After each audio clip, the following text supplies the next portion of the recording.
What's up, everybody? It's your boy DJ HD. I just want to give you a quick and dirty first impressions video of the JBL 815P powered speakers.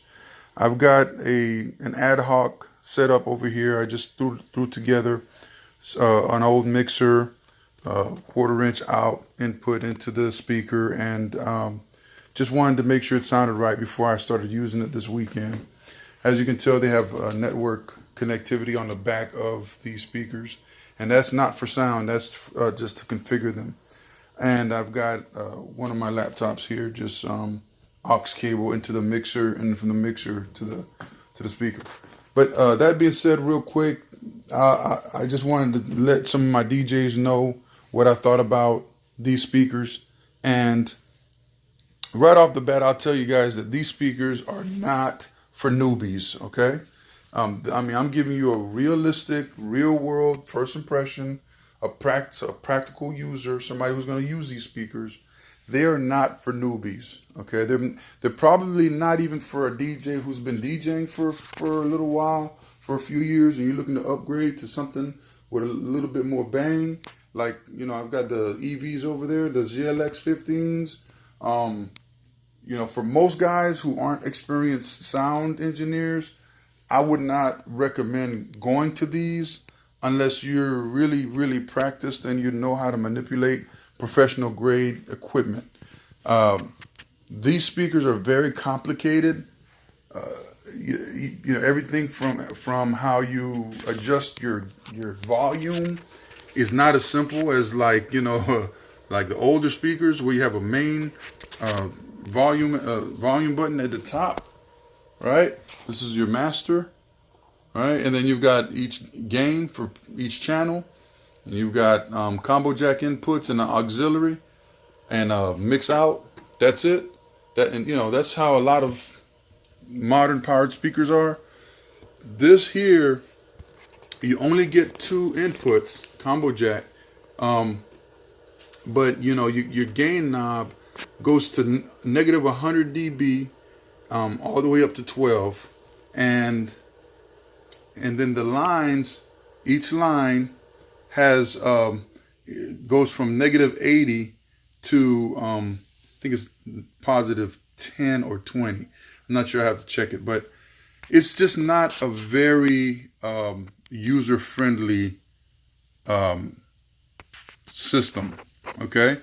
Now the sound is amazing. Everything that you've heard, everything that you've read is real. If that's the most important thing to you, then this is what you want.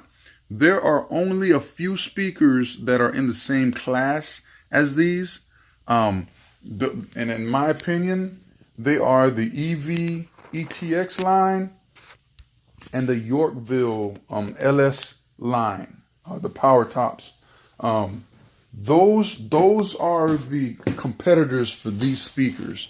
There may be 1 or 2 more out there that I'm not aware of, but that's really it. The next step above these would be like concert level, tour level speakers.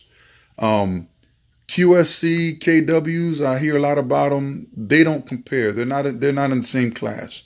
The KW line of QSC speakers are really nothing more than K series speakers, like K.2s, in a wooden cabinet. These are not them. These here, you know, besides the weight, the bulk, you have to be pretty committed to want to be able to use these successfully. So, you know, I made a list of just you know, the pros and cons that I've noticed, that I've observed for these speakers. I just mentioned how heavy and bulky they are. They're not really user friendly, and they're complex. Of course, I just mentioned that they lack the flexibility of inputs. Like, they don't even have an aux input at all.